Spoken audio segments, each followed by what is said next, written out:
दोस्तों, एक बहुत ही जबरदस्त वाकई में होश उड़ा देने वाली खबर सामने आ रही है। ऐसा कुछ जो भारत के ऊर्जा भविष्य की दिशा ही बदल सकता है। पेट्रोलियम और प्राकृतिक गैस मंत्री श्री हरदीप सिंह पुरी ने हाल ही में एक बहुत बड़ा खुलासा किया है। वह अगर सच साबित होता है तो यकीन मानिए, भारत की तकदीर बदल सकती है। पुरी साहब ने बताया कि अंडमान समुद्र में एक ऐसा तेल क्षेत्र मिला है जिसकी तुलना गुयाना में हुई विशाल तेल खोज से कर रहे हैं। और उन्होंने सिर्फ तुलना नहीं की, बल्कि सीधा कह दिया कि इस तेल क्षेत्र से हर दिन 2.5 लाख बैरल तेल निकाला जा सकता है। भारत के इतिहास में कई ऐसे क्षण आए हैं जब उसकी किस्मत ने करवट ली है, लेकिन जो अवसर अब सामने आ रहा है वह केवल एक आर्थिक बदलाव नहीं, बल्कि एक राष्ट्रीय पुनर्जागरण की नींव बन सकता है। और यह पुनर्जागरण कहीं और नहीं, बल्कि भारत के अपने समंदर की गहराइयों से जन्म ले रहा है, जहां सैकड़ों वर्षों से छुपा वह खजाना अब अपने स्वरूप में सामने आ रहा है, जिसने पूरे राष्ट्र की रगों में उत्साह का संचार कर दिया है। और यह खबर आई है उस समय जब पूरी दुनिया ऊर्जा संकट की ओर बढ़ रही है, जब पश्चिमी देशों की अर्थव्यवस्थाएं ऊर्जा की कमी के कारण लड़खड़ा रही हैं, और जब दुनिया की महाशक्तियां नए संसाधनों की खोज में आसमान और अंटार्कटिका तक पहुंच गई हैं। तभी भारत की धरती नहीं, बल्कि भारत का समंदर बोल उठा है। उसने पुकारा है कि देखो, मैं हूं भारत का भविष्य। और यही वह वक्त है जब हमारे देश ने आंखों से नहीं, अपने सामर्थ्य से देखा है, अपने विज्ञान से, अपने साहस से उस अंधकारमय गहराई में प्रवेश किया है, और वहां से आशा की वह चिंगारी लेकर लौटा है जो अब बुझने वाली नहीं है। हरदीप सिंह पुरी का यह बयान सिर्फ एक मंत्री का नहीं, बल्कि एक राष्ट्र की तरफ से दिया गया उद्घोष है। यह एक घोषणा है उस स्वराज की जो अब सिर्फ राजनीतिक या सांस्कृतिक नहीं, बल्कि ऊर्जा के क्षेत्र में भी भारत को आत्मनिर्भर बना देगा। यह सिर्फ आंकड़ों की बात नहीं कि हर दिन 2.5 लाख बैरल तेल निकलेगा।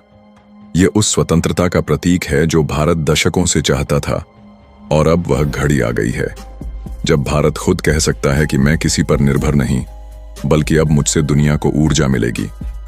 यह शुरुआत है उस क्रांति की जो सिर्फ तेल के कुएं नहीं, बल्कि विश्वास की नदियां बहाएगी। और इस खोज ने सिर्फ वैज्ञानिकों और इंजीनियरों को नहीं जगाया, बल्कि पूरे देश की चेतना को झकझोर दिया है, क्योंकि अब यह बात साफ हो गई है कि भारत को किसी और से कुछ मांगने की जरूरत नहीं। अब वह खुद देने की स्थिति में आ चुका है। जरा सोचिए, एक दिन में 2.5 लाख बैरल, यह वही भारत है जो दशकों से तेल के लिए विदेशों पर निर्भर रहा है। और यह सिर्फ शुरुआत है। पुरी जी ने खुद कहा कि उन्हें इस विशाल तेल भंडार के शुरुआती संकेत मिल चुके हैं। मतलब अब यह कोई सपना नहीं, हकीकत का पहला सिरा हमारे हाथ लग चुका है।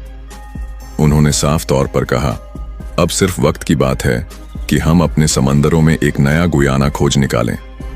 अब अगर आप सोच रहे हैं कि आखिर गुयाना क्या है, तो आपको थोड़ा पीछे लिए चलते हैं। साल 2015 की बात है। एक छोटा सा देश गुयाना दक्षिण अमेरिका के उत्तर में स्थित, जहां कभी कोई बड़ी खनिज खोज नहीं हुई थी। लेकिन फिर अमेरिकी कंपनी एक्सॉन मोबिल ने वहां लीजा एक नाम का एक तेल क्षेत्र खोज निकाला। 11 अरब बैरल तेल वाला भंडार। और आज वही गुयाना एक तेल निर्यातक महाशक्ति बन चुका है, 50-100 बैरल प्रतिदिन की उत्पादन क्षमता के साथ। और लक्ष्य है 2030 तक 1 करोड़ 30 लाख बैरल प्रतिदिन तक पहुंचने का। अब जरा सोचिए, अगर वैसा ही कुछ हमारे अंडमान में हो रहा है तो यह कोई मामूली खबर नहीं। अंडमान और निकोबार द्वीप समूह की समुद्री जमीन में लगभग 5 लाख आरएल 25,000 वर्ग किलोमीटर का अवसादी बेसिन है, जिसमें से लगभग 2.5 लाख वर्ग किलोमीटर इलाका गहरे पानी के क्षेत्र में आता है। और अब इन गहराइयों से सचमुच कुछ विशाल चीज निकल कर आ रहा है। लेकिन सवाल उठता है, अचानक ऐसा कैसे हो गया? इतने सालों से तो हम सुनते थे कि भारत में संसाधन नहीं है, तो अब यह सारी खोजें एक एक कर सामने कैसे आ रही हैं? ये चमत्कार नहीं, बल्कि नीति का कमाल है। 2016 से पहले तक सरकार जो नीति अपनाती थी उसे नई अन्वेषण लाइसेंसिंग नीति कहा जाता था। इसमें सरकार सिर्फ निवेश को बढ़ावा देती थी, लेकिन असल में खोज कितनी हो रही है इस पर जोर नहीं था। फिर आया साल 2017, सरकार ने पूरी रणनीति ही पलट दी। लाई गई सहायता और तेल लाइसेंसिंग नीति नाम की नीतियां जिनमें निवेश से ज्यादा जोर इस बात पर था कि हम कितने नए क्षेत्रों में खुदाई करते हैं। जितनी ज्यादा खोज उतना ज्यादा निवेश अपने आप, और इसके नतीजे भी मिले। पहले जहां एक साल में 100 से 200 कुओं की ड्रिलिंग होती थी, अब ओएनजीसी ने पिछले वित्तीय वर्ष में रिकॉर्ड बनाया 541 कुएं खोदकर, जिनमें से 103 तो अन्वेषणात्मक यानी नई जगहों की खोज वाले कुएं थे और 438 विकासात्मक यानी पहले से खोजे गए क्षेत्रों में काम शुरू करने वाले। इतनी बड़ी संख्या में खुदाई कभी नहीं हुई थी। इन बदलावों का असर देश भर में दिखने लगा है। बलिया, बिहार जैसे इलाकों में हाइड्रोकार्बन खोजे जा रहे हैं जिनके बारे में पहले किसी ने सोचा तक नहीं था, और अंडमान तो अब इस पूरे अभियान का मुकुट बनता जा रहा है। सरकार यहीं नहीं रुकी। कई नोगो जोन जहां सुरक्षा कारणों से खोज की अनुमति नहीं थी, उन्हें भी खोला गया।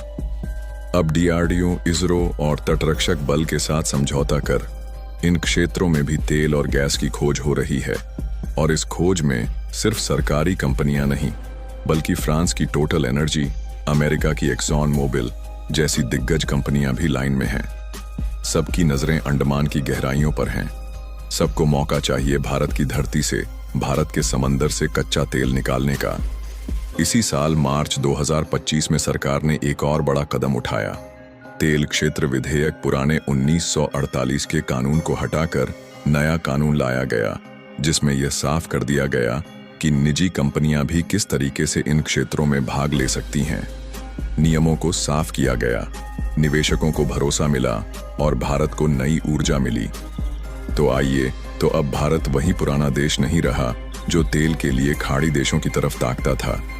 अब भारत खुद अपने अंदर, अपने समंदरों के नीचे खजाने खोज रहा है, और जब वह खजाने बाहर आएंगे तो यह सिर्फ ऊर्जा का सवाल नहीं होगा, यह भारत के आत्मनिर्भर होने का सवाल होगा। इस खबर के पीछे एक और बड़ी कहानी छुपी हुई है जो शायद अब तक किसी ने खुलकर नहीं कही।